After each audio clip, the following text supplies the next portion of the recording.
আজকের ভিডিওটা দোকান থেকে শুরু করে দিয়েছিলাম, কেননা ঘুম থেকে উঠে আজকে দোকানে চলে আসা হয়েছিল। যেহেতু আজকে শনিবার, মেয়েদের তো স্কুল খোলা হয়ে গিয়েছে, তো খুব সকালে দোকানে আসছিলাম 10টার মধ্যেই। আর এসে জামাই তো নাস্তা তৈরি করে এখন, আর রোজ সকালে আমাকে আসতে হয় না, নাহলে জামাইয়ের সঙ্গে আগের রোজ সকাল 6টার মধ্যে আমাকে দোকানে আসতে হতো। তো ইতিমধ্যে আমি আমার জামাইকে রুটি বানানো শিখিয়ে দিয়েছি, যার কারণে আমার জামাই এখন রুটি বানিয়ে নেয়।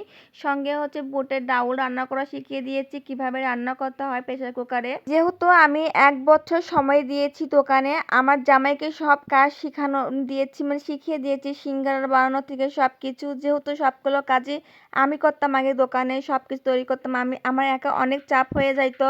এখন আমার জামাই যেহেতু বলো তুমি আগের মতো পেজে তোমার সময় দাও, তুমি আমাকে এত সময় দিতে হবে না, শুধু হচ্ছে পুরি বানানোর সময় একটু আসবা, একটু সিঙ্গারা ভরে দিয়ে গেলে এটাই এনাফ। আর এদিকে হচ্ছে আমার দুই মেয়ে আমার জন্য নাস্তা নিয়ে আসলো, আমি তো খেয়ে নিলাম খুব মজা করে। আজকে ডাউলটা খুব মজার হয়েছিল, আর ডাউলটা দেখেন ঘন হয়েছিল। আর এদিকে আমি পুরি খামির দেব, 1 প্যাকেট ময়দা আমি মাখিয়ে নিচ্ছিলাম, এর মধ্যে চিনি দেওয়া লাগে, আর সঙ্গে দিতে হয় লবণ, আর কিছুটা সয়াবিনের তেল দিতে হয়, তারপরে গরম পানি আর ঠান্ডা পানি দিয়ে মিক্স করতে হবে। এর মধ্যে একটা ডো তৈরি করে নিতে হয়, বেশি নরমও না বেশি শক্তও না। এই ডো তৈরি করার পরে আধা ঘন্টা রেস্টে রাখতে হয়, আর আধা ঘন্টার পরে আমি অনেকগুলো ডো তৈরি করে নিয়েছিলাম, আর ছোট ছোট করে শেপ আকার করে নিয়েছিলাম। এখানে 10 টাকা পিসে পুরি তৈরি করে নিয়েছিলাম আমি।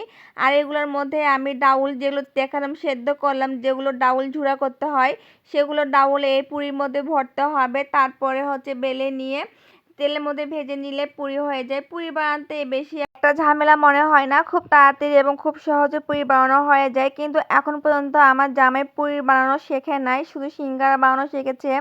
আর পেঁয়াজু বড়া তো সবাই পারি, কম বেশি, এটাও শেখানোর কোনো বিষয় না। এদিকে আমি পুরি সিঙ্গারা তৈরি করে দিয়ে আমি চলে আসলাম, তারপরে বাসায় এসে ডাউল বেটে পাঠিয়ে দেব। বিকেলবেলায় বড়া ভাজা হবে আজকে, আর সকালবেলা বড়া ভাজলাম না, যেহেতু বেচাকেনার অবস্থা তেমন একটা ভালো নেই, শুধু বানালে তো হবে না, বিক্রয় তো করতে হবে। এদিকে গতকালকে সব কাজ করা হয়েছিল, কিন্তু আমার না চুলাটা মোছা হয়েছিল না। দুধ যখন জাল দেওয়া হয়, তখন দুধ যখন উবলাই পড়ে, তখন না গ্যাসের চুলার অবস্থান খারাপ হয়ে যায়। এর জন্য আজকে ভাবলাম, যেহেতু আজকে রান্নার পরিমাণ খুবই অল্প আছে, গতকালকের একটু মাংসের তরকারি আলু ঝোল আছে, আজকে যেহেতু খিচুড়ি পাক করব, আর এই খিচুড়ি পাক করতে বেশি একটা সময়ও লাগবে না। এই জন্য ভাবলাম যেহেতু হাতে আজকে সময় আছে, চুলাটা আজকে পরিষ্কার করে নেই। তো চুলাটা পরিষ্কার করে নিচ্ছিলাম। আর এদিকে খিচুড়ির জন্য চাউলের মধ্যে এত পরিমাণ ধান থাকে, এইগুলো ধান পরিষ্কার করতে অনেক সময় লেগে যায়। তো ধানগুলো পরিষ্কার করে নিয়ে তো ভাবলাম আগে চুলাটা পরিষ্কার করে নিয়ে তারপরে চাউলটা ধুয়ে দেব। এদিকে আমার চুলা পরিষ্কার করা কমপ্লিট হয়ে গিয়েছে, এদিকে আমি চাউলও ধুয়ে নিয়েছিলাম, আর খিচুড়িটা রেডি করে তুলে দিয়েছিলাম। দেন দেখেন তখন আমার ফোনে চার্জ ছিল না, যার কারণে আমি ভিডিও করতে পাইনি, তো লাস্টের পর্যায়ে এডিট করেছিলাম ভিডিও।